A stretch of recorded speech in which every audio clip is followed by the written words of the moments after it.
Сайн байцгаана уу эрхэм үзэгчдийн үдшийн амгалан гэлтгье. Өнөөдөр 2026 оны 8 дугаар сарын 6-ны пүрэв гараг. За өчигдрийн мэдээний мөрөөр зарим нэгэн шинжилсэн мэдээллийг та бүхэнтэй хуваалцъя. За мэдээний үндсэн агуулга бол Төрийн департаментаас зарим төрлийн цагаачлалын визэд бонд зарлах тухай. За өчигдрийн тухайд мэдээ гарах үед бол Төрийн департаментийн хуваалцсан хуудсан дээр бол энэ журмыг эхний ээлжинд Доминиканы бүгд найрамдах улсад зарлалаа гэсэн мэдээ байсан.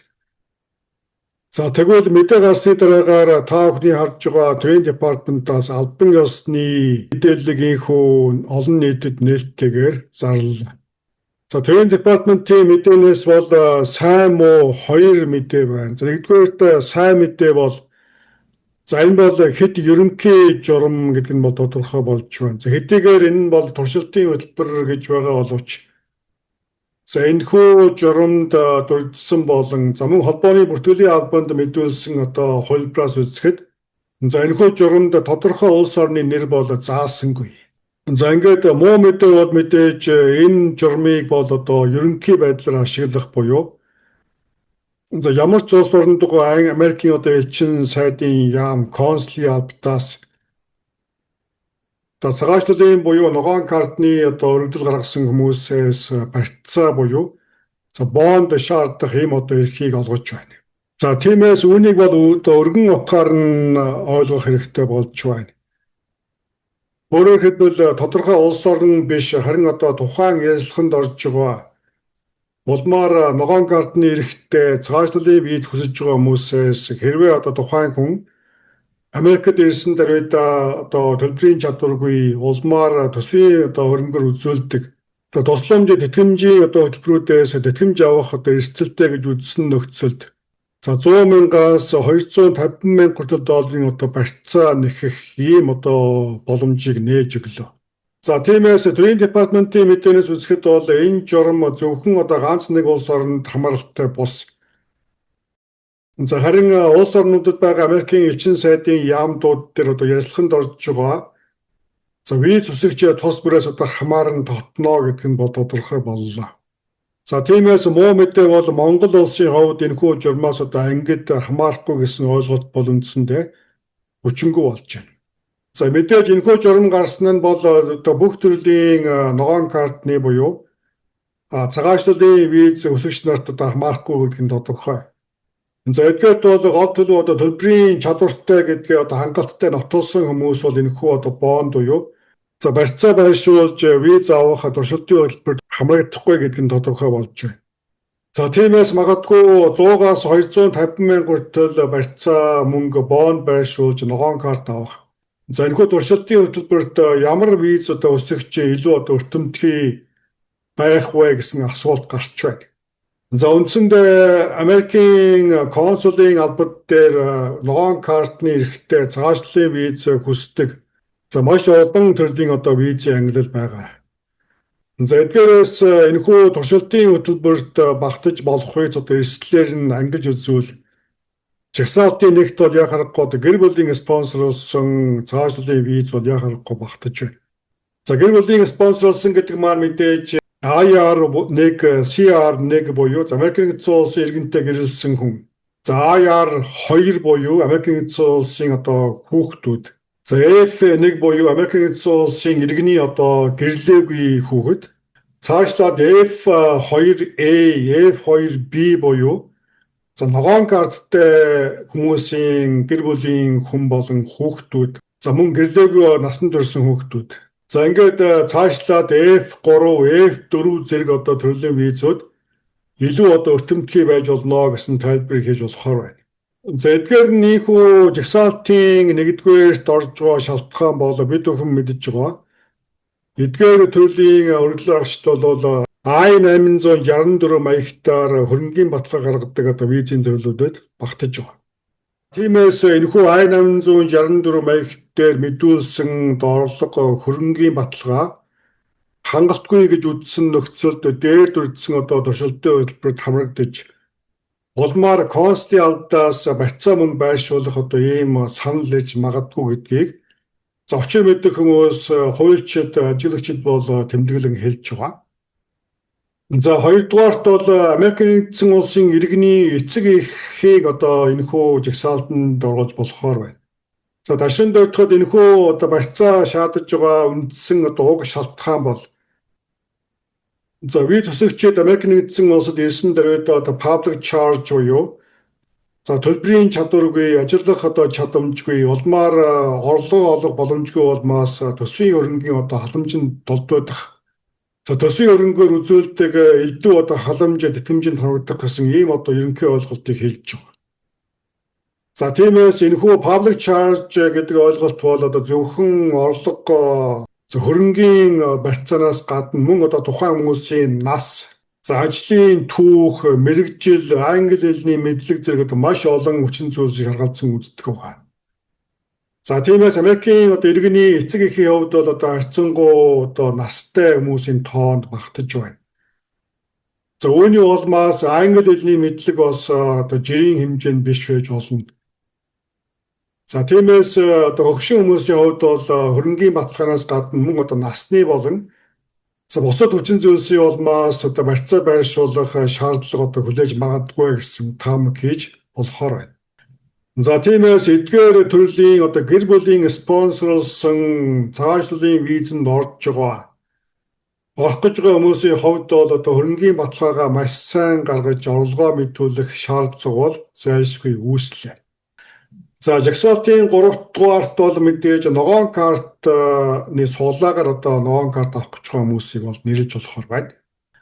За хэдийгээр хуулиараа бол эдгээр хүмүүсээс хөрөнгийн баталгаа шаарддаггүй, I-864 маягт шаарддаггүй боловч сүүлийн үед бол ногоон картны өргөдөл гаргагчдаас одоо хөрөнгийн баталгаа шаардах ийм одоо хандлага ажиглагдж байгаа. За тиймээс үндсэндээ хуулиараа 864 одоо хөрөнгийн баталгаа шаардахгүй боловч мөн дээр өгүүлсэн одоо тухайн хүний одоо хөрөнгийн байдал, нас, хүйс улмаар эзэмшсэн боловсруулах хэлний мэдлэг зэргээс одоо хамаарч улмаар барьцаа мөнгөд байршуулж одоо ногоон карт авах ийм одоо шаардлага тавьж одоо болохыг үүсэхгүй байна. За ингээд үндсэндээ ямартай ч энэ журам бол одоо ямар ч улс оронд байгаа Америкийн элчин сайдын яам консулын албанд одоо ашиглаж болох ийм одоо өргөн цар хүрээтэй хэд ерөнхий журмыг бол зарлалаа. За тиймээс журам гарснаас хойш бол одоо бусад улс орнуудад байгаа Америкийн элчин сайдын яам консулын албад дээр одоо ярилцлаганд орж байгаа хүмүүсээс их одоо хөрөнгийн одоо баталгаа шаардах ийм бодит боломж үүссэн тухай мэдээ байна. За харин үүнд бол мэдээж одоо ажил олгогчийн спонсорлсон компани одоо спонсороор явж байгаа хүмүүс бол харьцангуй одоо өртөх магадлал бага гэж үзэж болохоор байгаа. Эдгээр хүмүүсийн хувьд тухайн хүмүүсийн цалин орлого зэрэг зүйлсийг бол одоо урьдчилан мэдүүлэхийг шаарддаг учраас харьцангуй одоо эрсдэл багатай гэж үзэхээр байна. За нөгөөтэйгүр I-864 одоо спонсорын маягтан дээр мэдүүлж байгаа хөрөнгө нь одоо хангалттай, улмаар явж байгаа хүмүүсийн хувьд одоо боловсрол өндөр, хэлний мэдлэгтэй.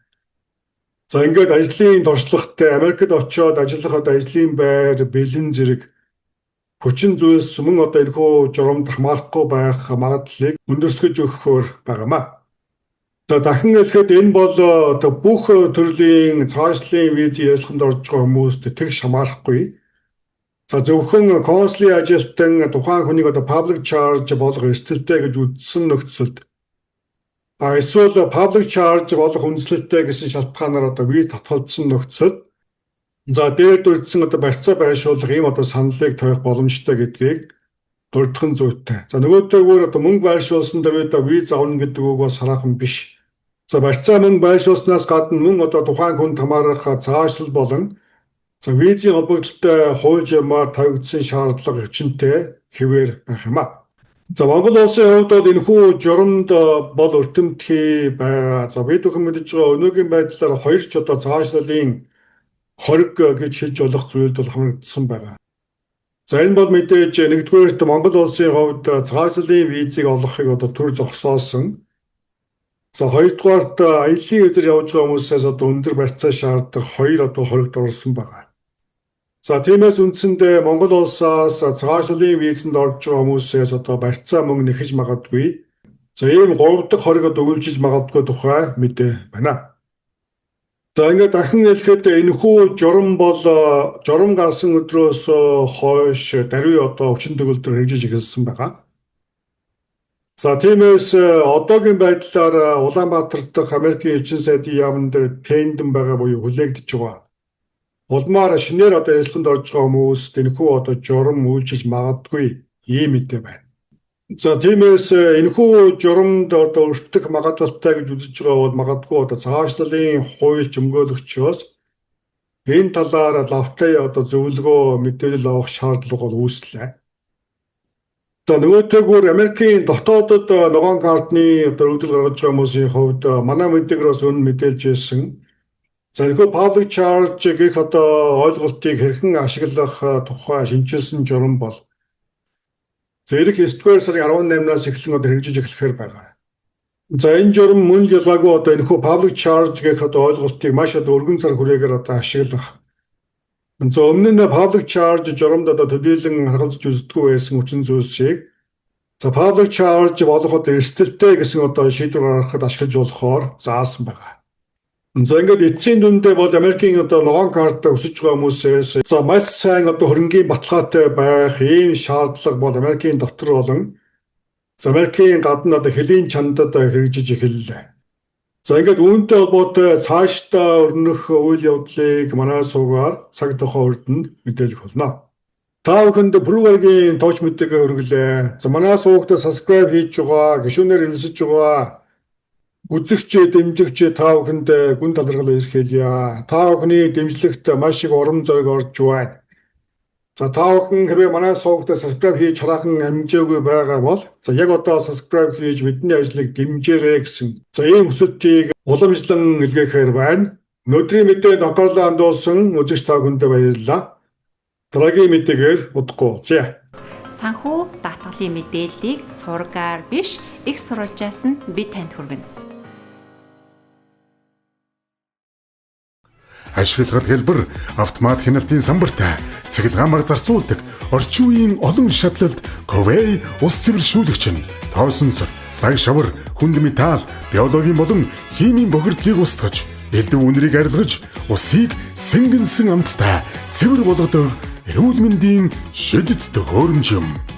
Манайхан толон төхөөрөмжөө төлбөрийн уян хатан нөхцлөөр худалдаалахаас гадна түрээсийн үйлчлэгээ үзүүлж угсралт, суйрлуулалтыг өмнө төлбөргүй хийж гүйцэтгэдэг.